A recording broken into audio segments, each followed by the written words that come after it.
afternoon, everyone. I'm Deborah Weiss. I'm Director of the Workforce Science Project at Northwestern University's Center on Law, Business, and Economics.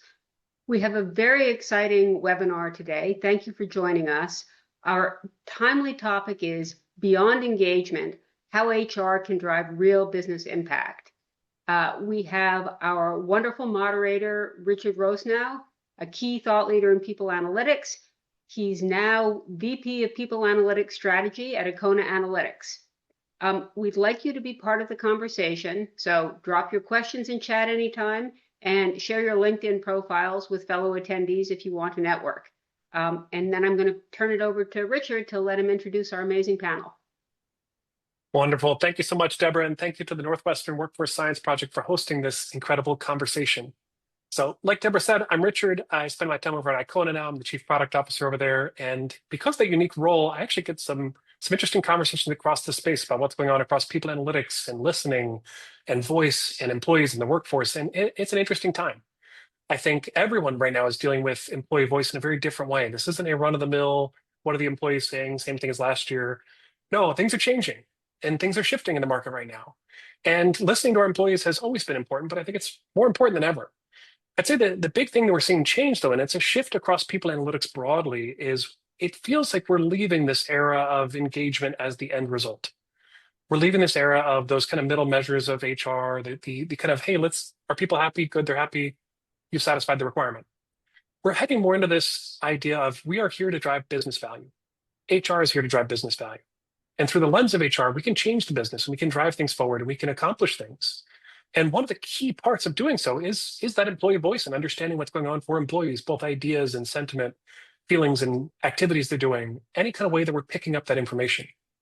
And so more and more often we're hearing businesses ask for what's driving the business forward, how are employees doing, because they're trying to get to that end result. And we have pulled together a panel really focused on this combination of listening and business outcome. And I could not be more delighted to introduce the panel today. We've got three experts from across the space who have been in the weeds, who have worked on these teams, but they've also really experienced this transition. And so we're going to have a great conversation today about listening, about business outcome, about business value. And with that, I'd like to actually turn it over to my panelists to introduce themselves. And so because we only have her for half the time, we're actually going to start with Stephanie Murphy. Stephanie, if you could introduce yourself, and then we'll go to Kylie and Melissa. Sounds good. Thanks, Richard, and thanks, Deborah. Stephanie Murphy. I have the pleasure of leading the People Listening and Culture team at UnitedHealth Group. I've been there for about 2 years now. Previously, I led listening at other organizations as well as doing consulting on listening projects. So listening has pretty much been the thread throughout my entire career, regardless of what company, industry that I've worked in. I am based in Austin, Texas, and I am an IO psychologist by trade. Thank you so much, Stephanie. Kylie. Everyone, I'm Kylie Lannen, and I'm one of those rare people who knew pretty early in life that I wanted to go into HR.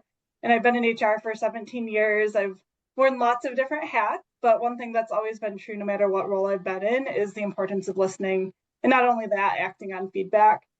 And today I'm the Employee Experience Manager at Meijer, and we're based here in Grand Rapids, Michigan.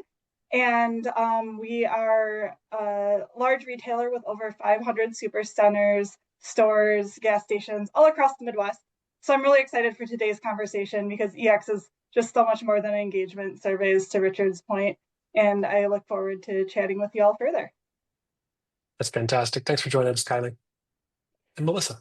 Hi, I'm Melissa Arronte. I lead the employee experience practice at Medallia. I've been here for 6 years now. And it was actually surprisingly back in 1996 when I graduated with my PhD, and nobody, absolutely nobody, was looking for a head of people analytics.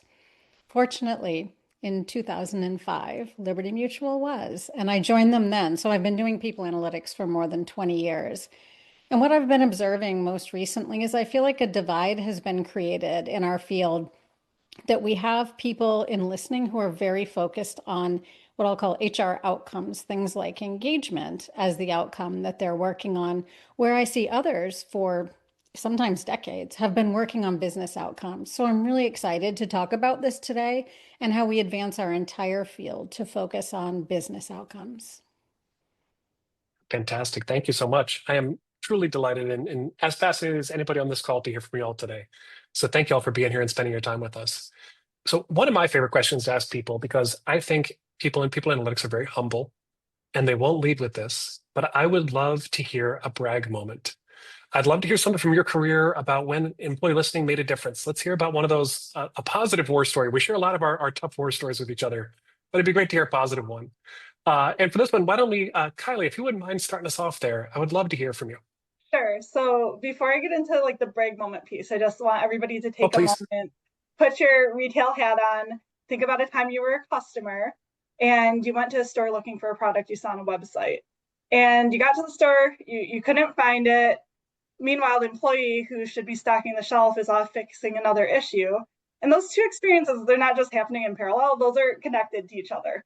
So my point being, when employees have challenges, customers feel the result of that. And that illustrates the opportunity that we have to stop treating EX and CX data like distant cousins and treat them like siblings. So when we leverage these things together, it tells a more complete story. So that's kind of my lead into my point here is last year we had a big realization in this space. So at Meijer, we had been doing employee surveys on one platform, customer surveys on another, and data just, in all these treasure chests all across the organization. But we took a big leap and we moved our engagement survey data into the same platform where we're conducting customer surveys.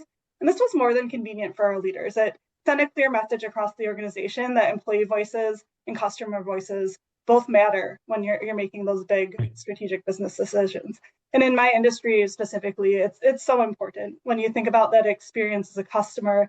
And if you're being greeted at the door, how people are acting when they're handing you your receipt, all of that shapes how you feel when you're having that interaction at a store. So for you people analytics pros, I would argue the best part of like a win like this is it unlocks that ability for deeper analysis. So being an HR person, like years and years ago, I probably said something like, well, we think happy employees lead to happy customers. Let's just kind of go on the intuition with that. We're making this change has allowed us to get to that place where we can prove that with data now. So I'm really excited about it. That's fantastic to hear. And having that data in-house too, because I think a lot of people say, well, that wasn't done here, kind of looking at the academic surveys or the academic things that are out there, because there's some good research out there. But being able to kind of prove that in your own backyard, I think goes a very long way. Stephanie, how about you? I'd love to hear kind of a top brag moment from your career about when did employee listening really make a difference, either to the business, to the boardroom, connecting that value? It's a great question, and I'm gonna raise your brag moment to say I've got so many I can't pick. So there's so many. I think, Good to especially at hear. my current organization, where employee voice is literally the root of a lot of the decisions that we make across the business. And so, from how we look at AI, right now we're working on launching AI surveys, and we're doing a lot of AI listening to understand the sentiment of how our team members feel about it. Where do they feel we need to do better? Where do they feel like they're using tools? Where are they hesitant? So we produce reports on AI. We produce reports on culture. Right now, we're doing a big culture reignition. So our business is trying to understand how can we improve the culture. We're producing employee listening and employee voice insights that help with like, here's how people feel about our culture. Here's where we can improve. Same thing with return to office and all these other different topics. So I find that I have the opposite problem. I have a hard time figuring out when we're not reached out to for data or insights on how our people feel about something, or data that we have about what our employees are feeling about something that helps drive decisions across our organization. That's fantastic. There's a Microsoft quote that comes to mind. I forget who said it, but an executive was looking at their hour by hour sentiment on Windows products. And they said, why can I do that for the product, but I can't see what's going on but once a year internally? And making that change to be able to kind of bring those two together to make business decisions around it. I think that's fantastic, Stephanie. Melissa, would love to hear from you too. What's a brag moment for your career about when employee listening made a difference? Yeah, thank you for asking, Richard. So I'm going to pick a really simple moment. As like Stephanie said, there's so many places where we can impact business outcomes. But the first time I launched always on employee listening, and it was more than 11 years ago at a bank.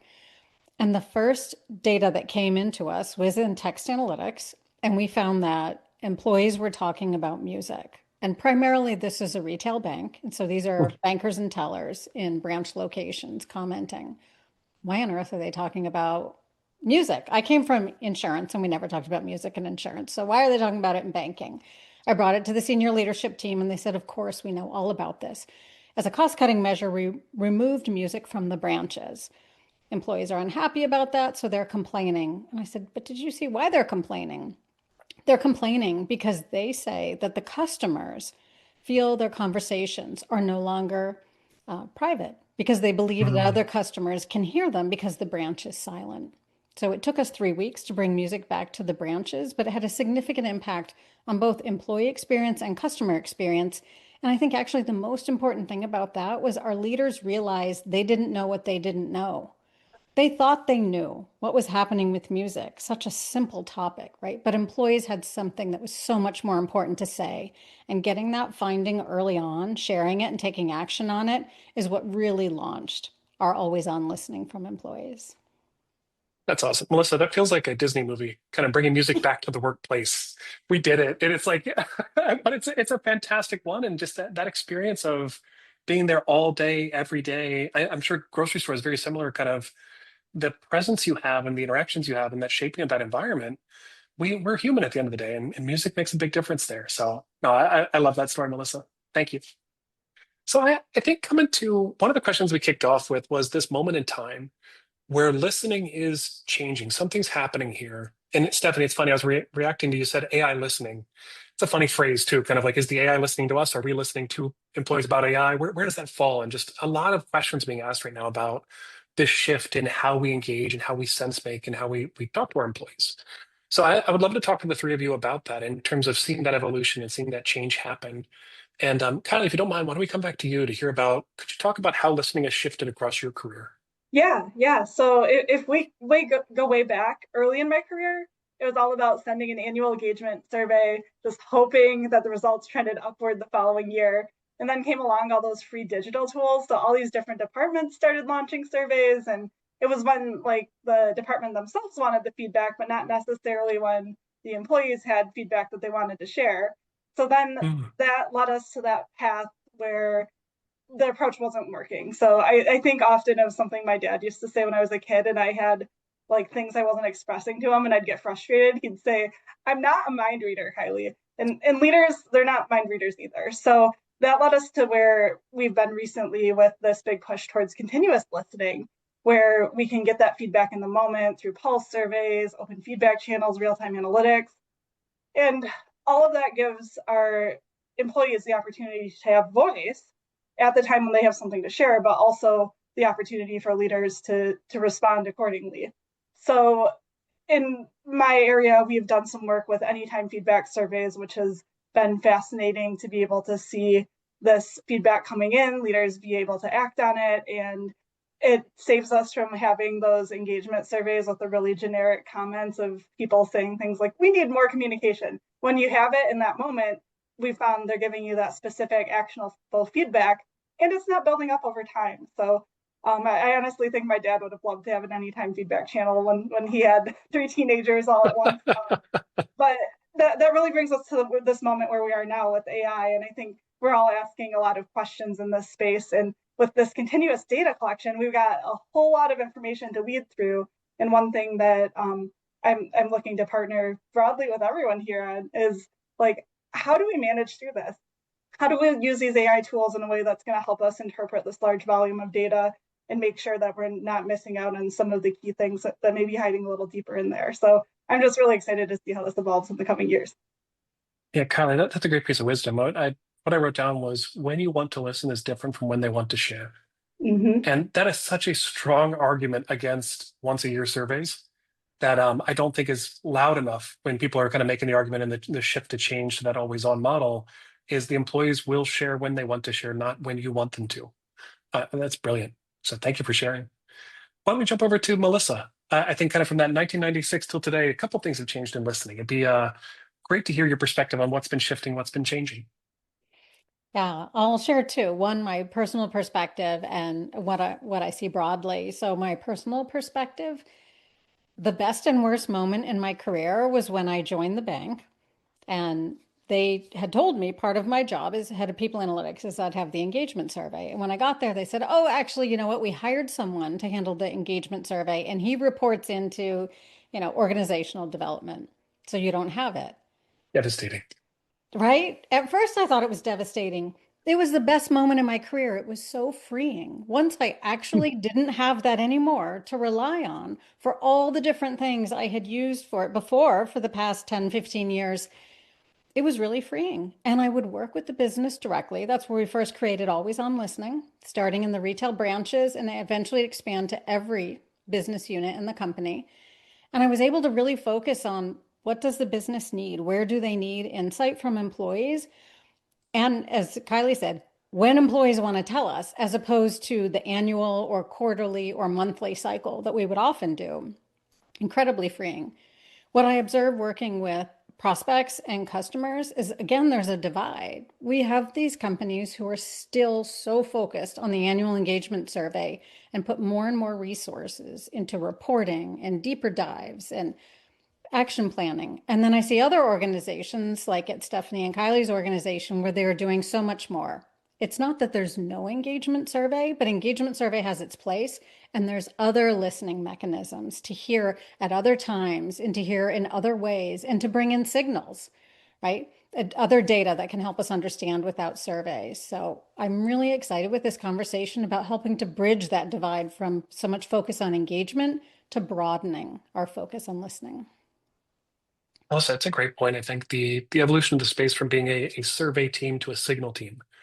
I think that's something we're starting to see is these teams are realizing I don't have the data I need. I've got to go get it somehow.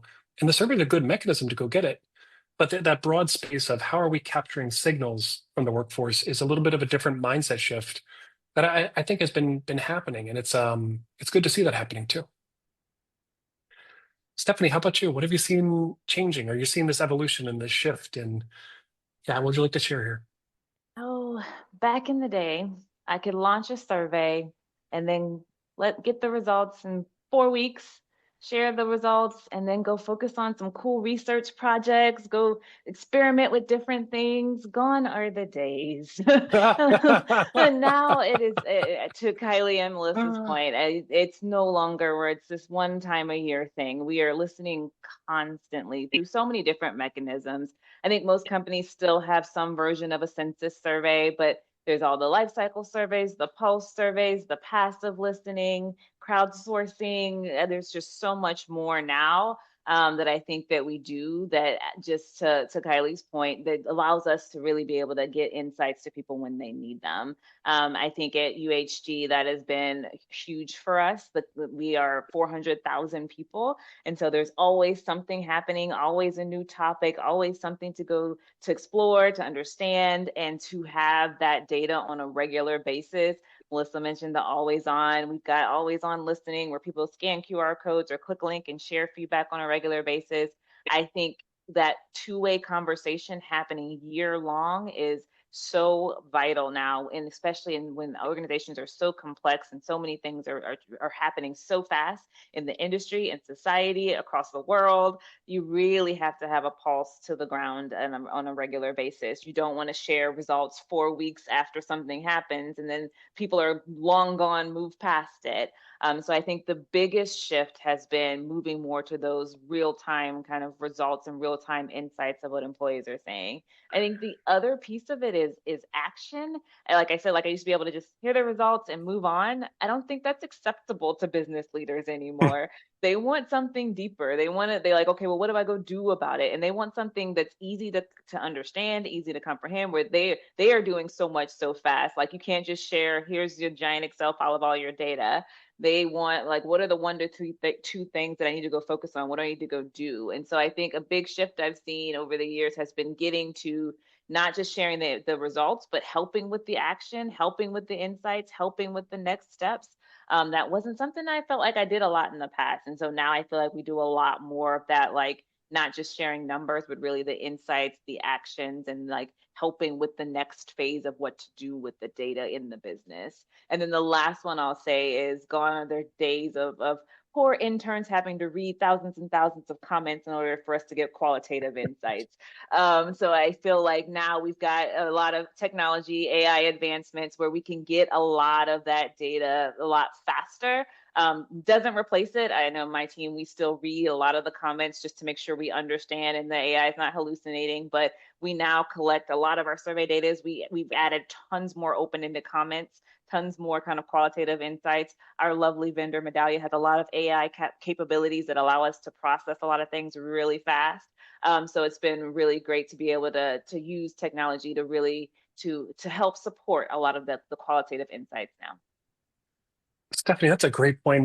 My question for you for the first part was, are you seeing a skill set need shift as teams go from kind of traditional engagement once a year to this always on, always active, very stressful sometimes as a team? But I think your last point kind of brought it home for me, which is it's not the same team using the same technology they were at the time. The technology partners have stepped up, stepped in, supported, and scaled, and allowed us to scale. Like, could you riff on that just a little bit? Like, have you seen a skill set change or a team change between those kind of eras of engagement only to kind of modern listening? Yeah, I have. And I will say, like, my team right now, I have UX designers, UX researchers, I've got experienced designers, I've got IOs, I've got non-IOs, I've got people that used to be people business partners that have moved into this space to bring that business lens in. I will say why the IO skill set is still super, super critical to like the survey design and making sure the story is being told in the right way. I would say that skill set of understanding the business has been a lot bigger and needed. So having that comprehension of what's going on in the business, knowing how to speak the language has been huge. But I'll also say that skill set of the user design or the understanding how to take the insights and move into action has been a big skill set that we focused on a lot too. And then of course the storytelling was important back then, but it's huge now because you're getting so much data on a constant basis. Slimming it down to what's critical, what's important, and what's the key thing, that storytelling, that being able to synthesize insights, even more important now than it was back then. That's really helpful. Melissa and Kylie, anything you'd like to add on this in terms of the kind of skill set or the changing nature of teams? Just I might add, I think it's a please.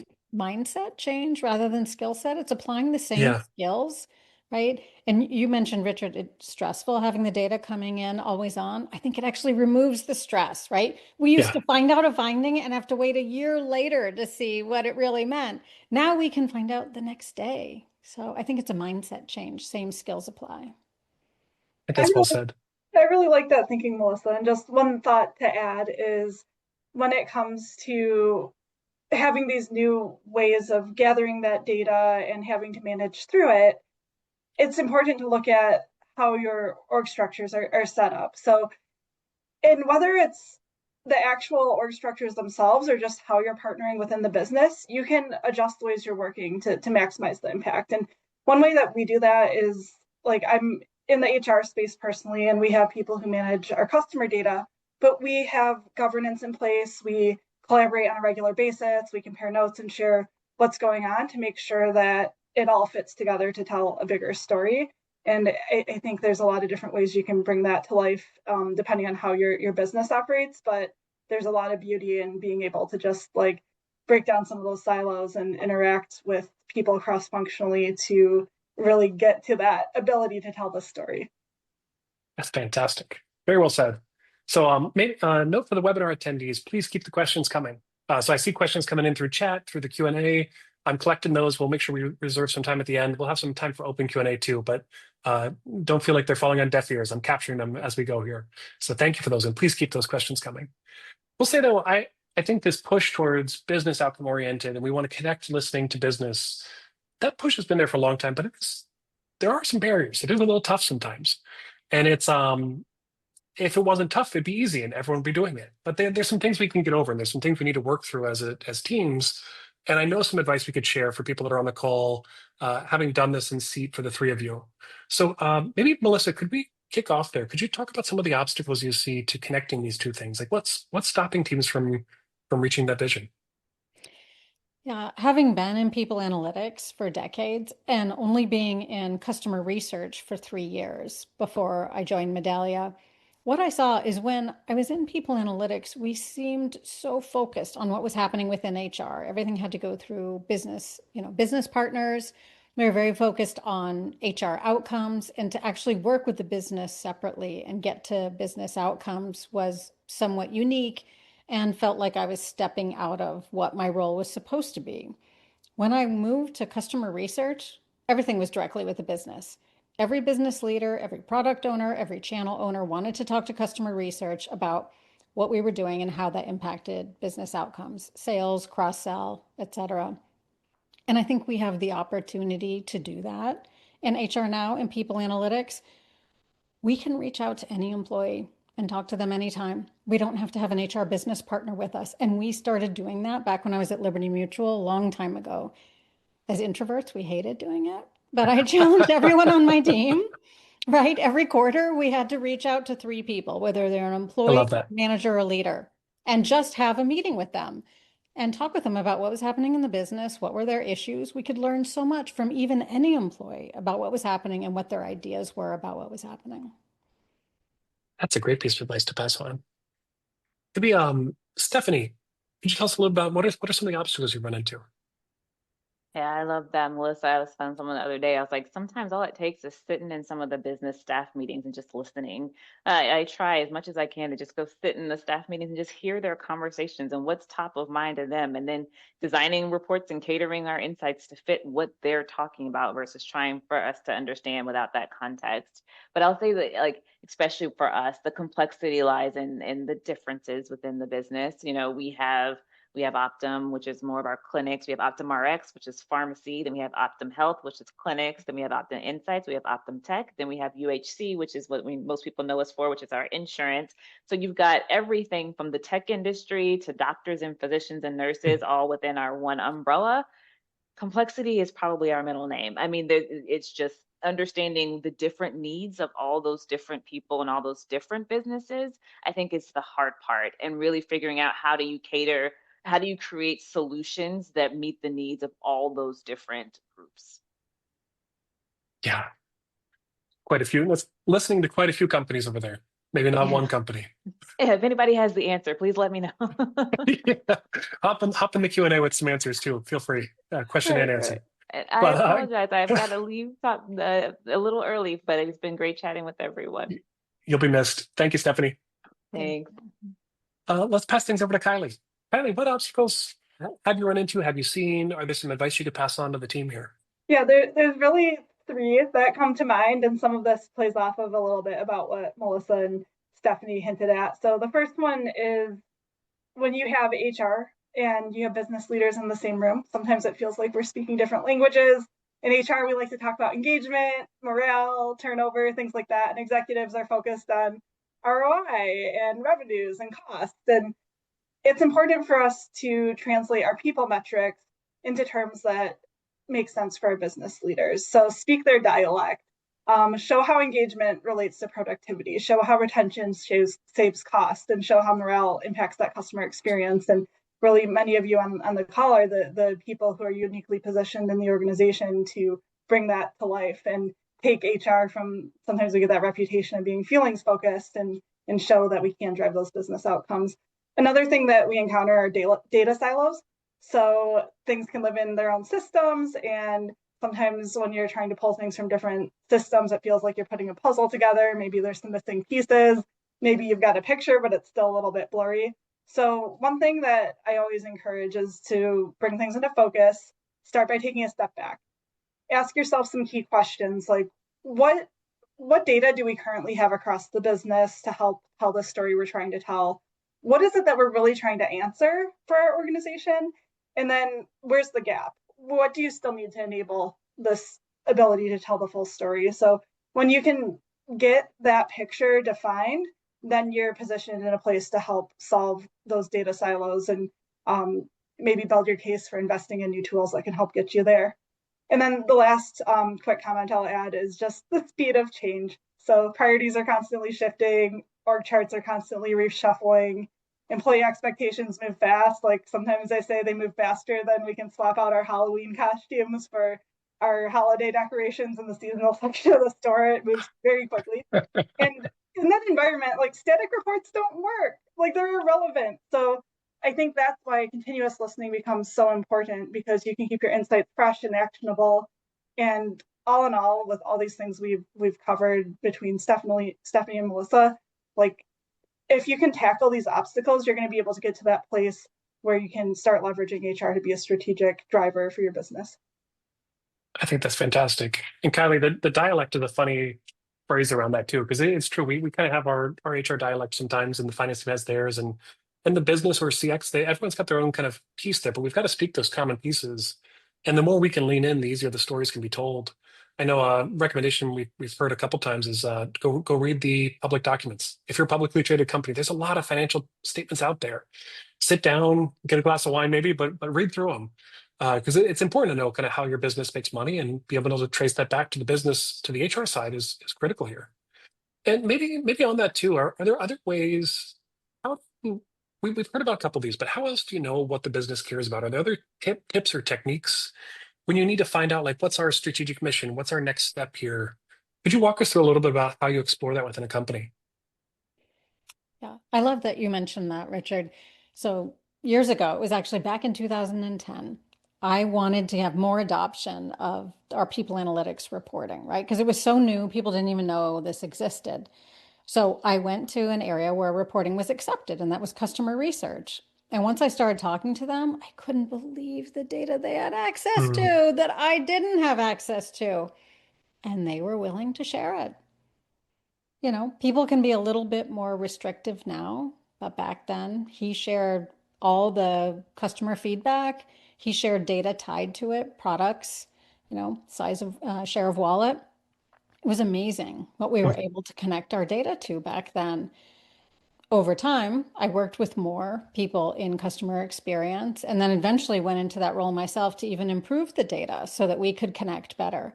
But there's a wealth of information. It's not just the customer feedback. When customer data comes in, it's not just who the customer is. There's typically information about them, how long they've been with us, right? How many products they have with us, share of wallet. So we might have not have actual balances, but all these other metrics are so critical to us understanding what we do in EX and HR or any other area, and how it impacts our customers. And typically, even if you can only get the NPS from a customer, typically it's already tied to revenue. Most companies know what 1 point in NPS equates to in sales. So once you know that, you have the keys to showing your impact on business outcomes. I think that's fantastic. Kylie, anything to add there? Yeah, so sort of the other side of the coin is that the best people analytics start with people. So we need the analytics Mm, piece, but we also need that people component to it. So I found that sometimes the most impact you can have doesn't necessarily start with like designing a dashboard. It starts with something simple that you discover when you're out in your business. So maybe you're walking through a warehouse and you see an empty vending machine in a break room, or you hear a cashier joking about a process that just doesn't make sense to them. And those can lead to bigger questions, which then leads to hypotheses. So you're going beyond looking at the data. So maybe you can take like a bit of an undercover boss approach, but like, no deception, no wigs, no fake mustaches, none of that. But what I Takes the mean fun is out of like, it. yeah, or you can, I'm not telling you what to do, but go out there and get on the floor. And I think that this is really critical, because you can notice the friction points that are happening, the rhythm that's happening with the work that's getting done. People will share the challenges they're facing.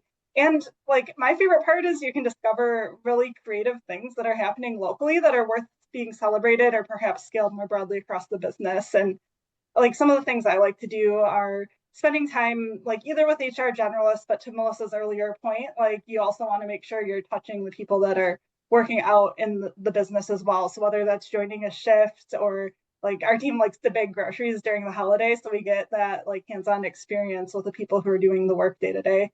And the beauty here is it builds trust. So that can only show up when you're working shoulder to shoulder with somebody, and you'll hear Mm. about what's broken, what's working, what are some ideas that they have that they just haven't had the right channel to share those. And all of that goes back to being able to get those hypotheses created, and then go act on the data in a way that you can get information to drive the result you're looking to drive. So I guess all that being said, like I just can tell you all once in a while, trade your desk for a hairnet, maybe some steel toe boots or whatever I makes love it. sense for the industry you're in and just get out there and talk to people. That's incredibly important, and it's fantastic advice here. It like kind of core gets back to the root of listening. We've got to go listen with our ears sometimes, and I think that's tremendous. I think we have some tremendous Q&A coming through. So I've been capturing those, and thank you everybody for putting them in. I'm really excited to kind of get everyone's thoughts on these. So why don't we come over to, let's bring together 3 words of advice. Is there something you could pass on to our attendees here in terms of how do we modernize towards this business outcome orientation? What would you pass on to the people on the call? And let's start with Kylie on this one. Sure.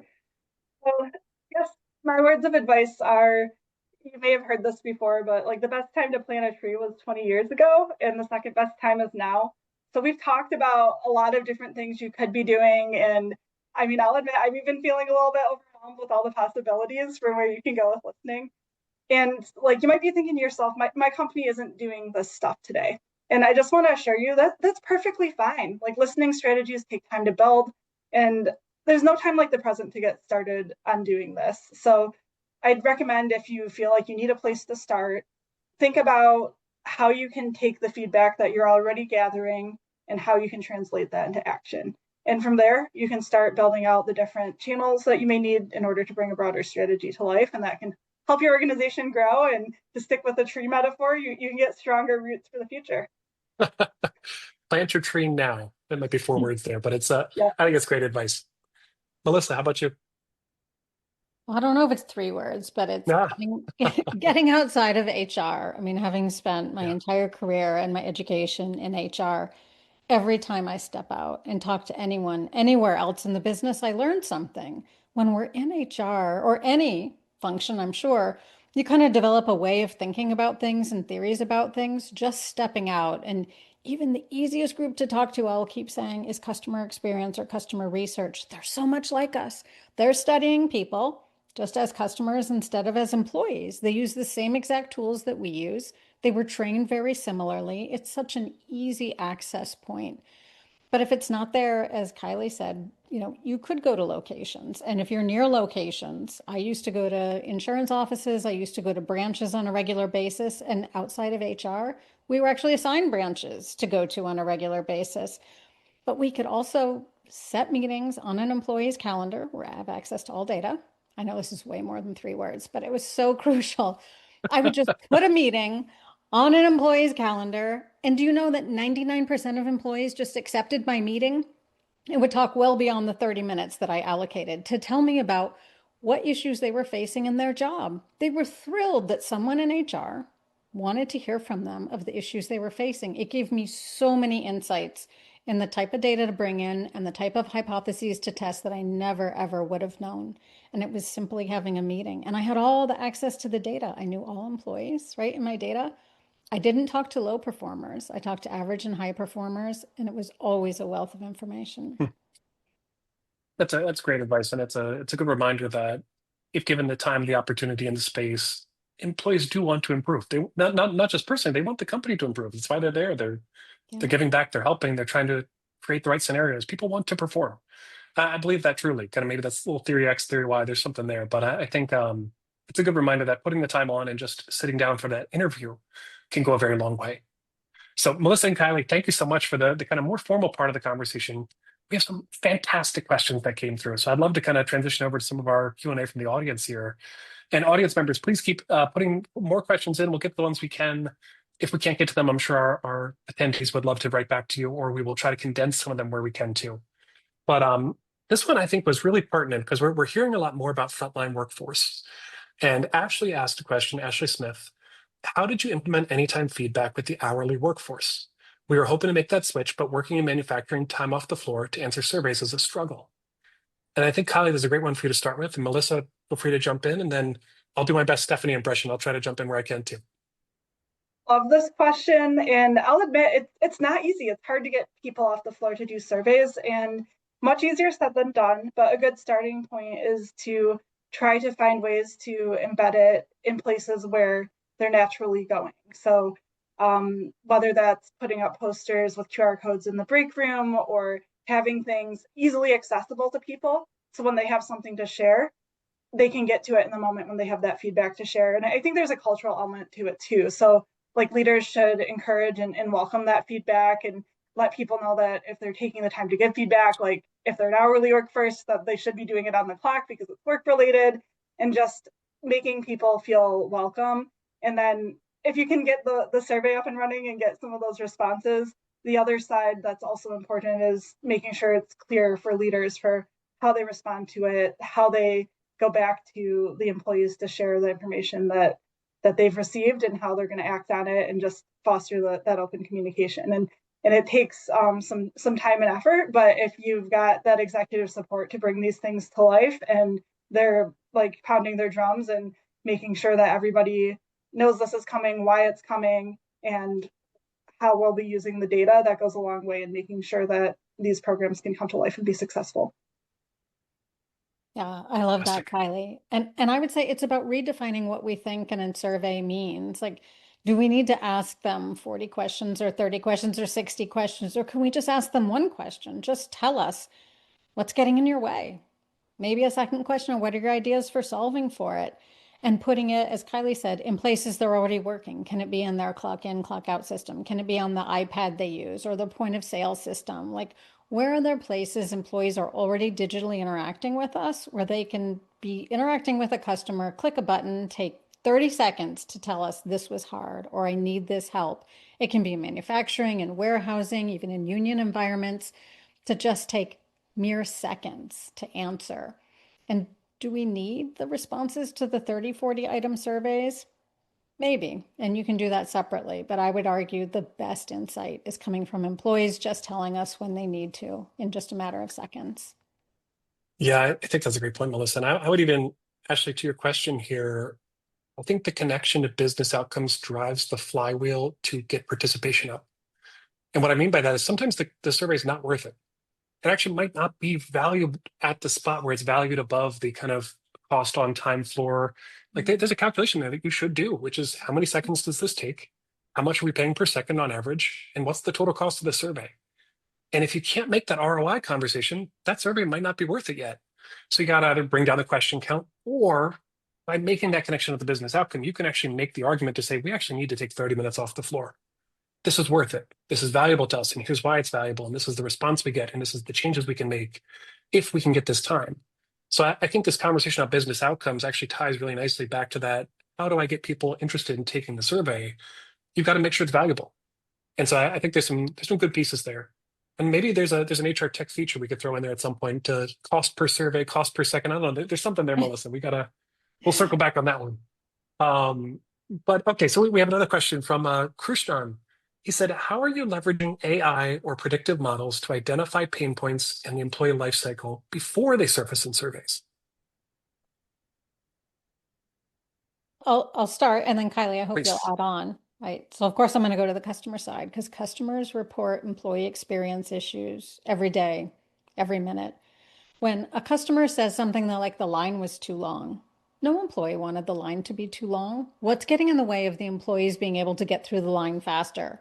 When a customer says that an employee is rude, to the point you were making earlier, Richard, employees didn't come here to be rude. They didn't wake up this morning and say, I'm going to be so rude to my customers. They woke up this morning saying, I have a skill set I can offer to this company to do something that matters, to make a positive difference in the lives of my customers. And when something gets in the way of that and causes me to be frustrated, I appear rude to the customer. So using customer data gives us a look into what's happening for employees. We can also use signal data, right? The behavior signals the employees are doing through the signal data, or what customers are doing. So there's a lot of great data that can help us understand before an employee tells us in a survey. Yeah, I think that's absolutely great, Melissa. And I also think there's this element too. So on the other end, where you have had those signals and you're collecting that information and you do that report on the initial findings, there's that what next piece. So one thing we've been spending some time on is looking at the follow-up that happens. So how are we closing the loop when people are giving us this feedback through those channels that are maybe more identified than confidential?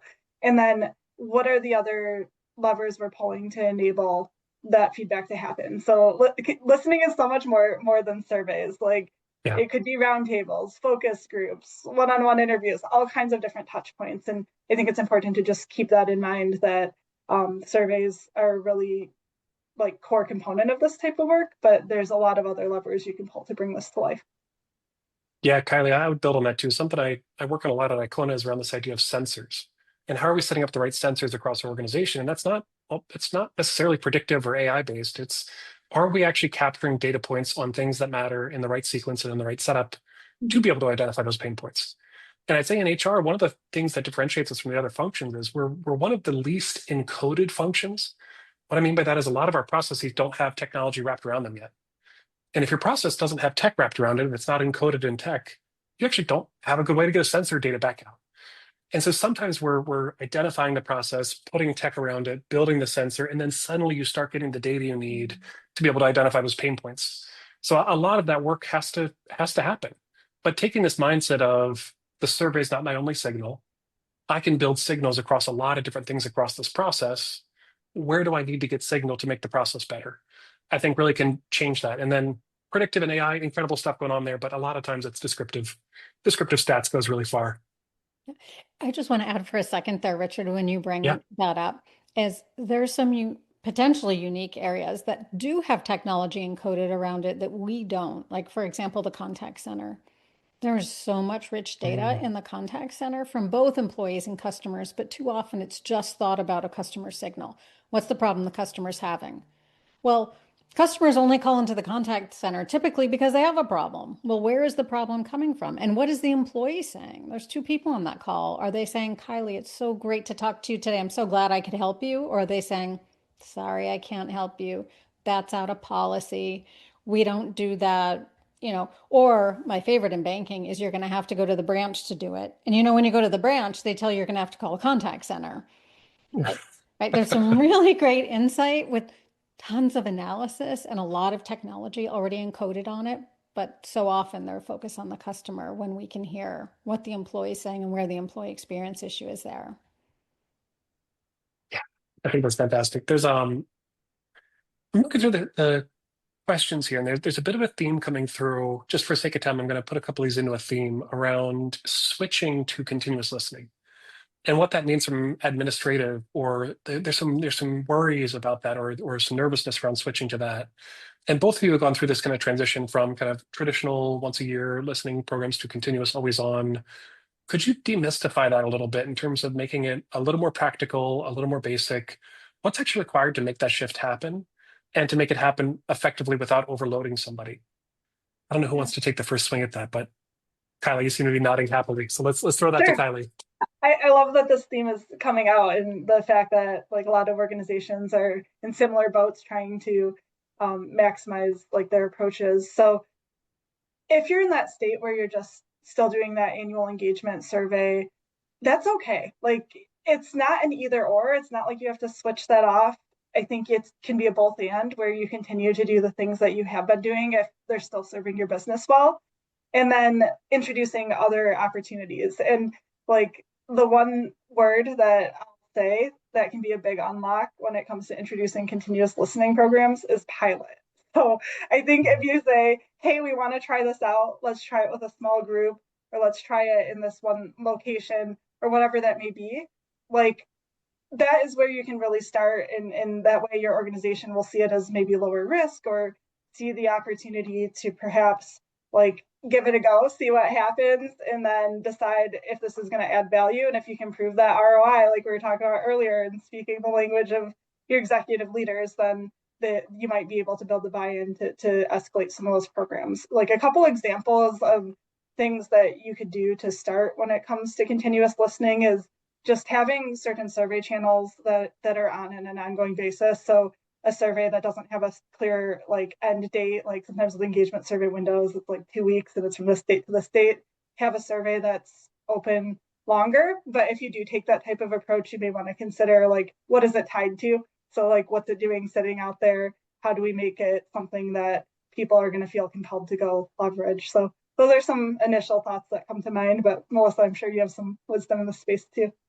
Yeah, I totally agree with the comments from Kylie. And I'll just borrow something from mental health training that my fixed ideas about the way things should be is the source of my suffering. And I think when we focus on how we've always done engagement for decades, and then we try to apply that to always on listening, we struggle, we suffer, and we can't move forward. When we have ideas about a particular response rate that we need to receive, it's not going to be 80% on always on listening. We don't need to hear from 80% of employees. We just need to hear when it's important from them. It only takes one great employee to have the next Big Mac or the next, Subway $5 footlong, things that revolutionized those companies and have brought them to still exist today when they would have failed before. To be able to think that we don't have to ask 30 questions. It could just be a single open end, right? So we have a guidebook that I wrote years ago and another book on myths to just think about how could we approach always on listening completely differently than we do from engagement. It has a completely different purpose and it has completely different boundaries around it. And I think once you can see that, it could free you up to thinking about all the different ways that you can use it. And I'll give just one quick example. When we do always on listening, having done it, it's not necessarily that every employee responds. We found that employees would come together and say, you know what, Richard is going to be the one to write the feedback for us. And every time we have a staff meeting, we'll tell Richard, this is what we all voted on, go write that in the always on listening. We didn't need to hear from everyone in the branch, but every week, Friday at 3 o'clock, we'd hear from Richard, right? And people would do it across. They would do writing campaigns. They would contact each other across branches and say, everyone write about this. And all of a sudden our text analytics would blow up. It's a whole different way of connecting. Yeah, Melissa, that's a great mindset shift. And I think what's coming to mind for me is the survey about the person or is it about the organization? And those two mindsets are very different. When a survey about a person is like, I've got to ask the same person once a year, I've got to check in and I want to know about that human. But a lot of people analytics is not person analytics. Person analytics can get creepy. We want to do people analytics. We want to do broad things and understand the organization as a whole. And if you're doing that, that's where sampling comes in. That's where being strategic about how you're doing pulsing and understanding. That shift to being more organizationally minded can let you achieve continuous listening with some very small tactical steps. So one administrative tactical step I've seen is you take your census survey and you kind of leaning tower piece, so you just knock it on its side. And so instead of having once a year, everybody, once a month, 1/12 of the organization. You've achieved some differences there. That's a little bit more velocity, a little bit more time change. And it's a very small thing. It's an easy jump to go from once a year to once a month with the 12th of the organization. So there's some small things that can make a difference, but that's if you're looking at it from that organization sensing instead of a person sensing, that can maybe make it a little less overwhelming. I love that, Richard. And just one additional thought, because that sparks something. Yeah, please. One thing I hear about all the time is survey fatigue. And I think sometimes when you're working on a listening program, you're like, oh my gosh, we could have 30 different surveys if we did everything everybody is wanting to accomplish. And I think if you can do that type of approach where it is that top down and you're focusing on segments of the population or specific topics that are important in that moment, then you can get better results than if you have 12 different surveys on the 12 different topics that are all related and you're sending it out to everyone in the whole organization. So I think that's a really good strategy that I just wanted to underscore when it comes to managing through that within your teams, because I know a lot of companies get scared if you say we're doing 12 surveys. So. And you've got a great community. Kind of looking at the chat and looking at the group here. I'm sorry, Melissa. Just in our two wonderful panelists, reach out, talk to your community. If you're feeling worried, scared, feel like you're hitting a block, reach out and connect. And Melissa, please. I'm just seeing a comment in the chat and what you mentioned, Richard, also about sampling. I have so much to say about sampling, but I'll put all that aside for a minute and about what could be done. But my favorite comment I hear from so many customers is we tried that once and it didn't work. That doesn't have to be that way. Maybe Richard's idea of a 12th every month is great for your organization and it's not for someone else. You don't necessarily have to have every employee, but you don't also have to sample them. And I only sampled Kylie today, but Richard had something amazing to say and Kylie had nothing to say. And so we missed it, right? There's so many ways to think about it. I think it's really what is your purpose? Why are you doing this? Are you just looking to collect ideas? Do you want to understand where there's obstacles? Are you trying to get some statistical measure? Are you trying to get a census? Like thinking about that helps you understand if sampling makes sense or not based on your purpose, rather than saying, I'm just trying to do some different things.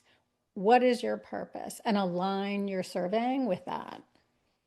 I love that. And it's a good note to end on, but I'll open up for one more question for you both, which is a little bit of what's coming next and a little bit of optimism to end on. As you look ahead, what are you excited about with this space, with what's coming, with what's changing, with a current optimism to leave us on a good note here as we close out the hour?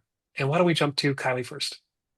Yeah, I'm just really excited about how quickly technology is moving. And I think back to when I was an intern having to make paper printout binders of surveys and manually read through comments like we talked about earlier. Yes. We have come so far in the past 10, 15 years.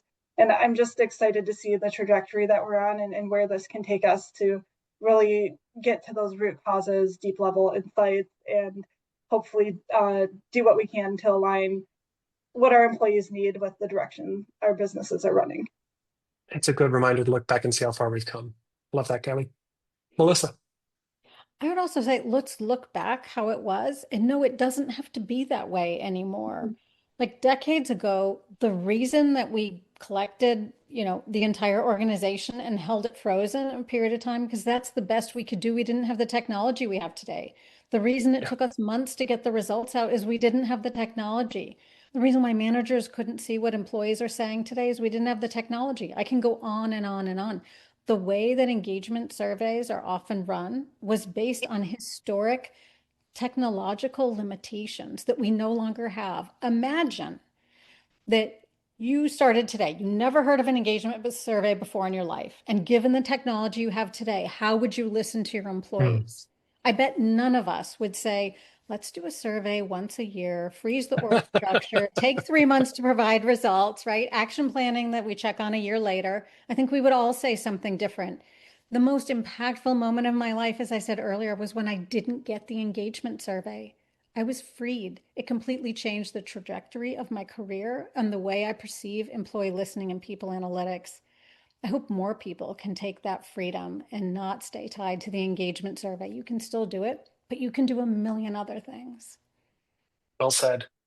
A huge thank you to Stephanie, Melissa, Kylie. Thank you to our panelists. And a massive thank you to Deborah and Derek and the Northwestern Workforce Science Project for putting this conversation together. And thank you all for joining us today. It's been wonderful spending an hour with you all, and I hope there's lots of good takeaways. Send us some feedback, and we'll be listening. Thank you, Richard. Thanks, everybody. Thank you. Bye.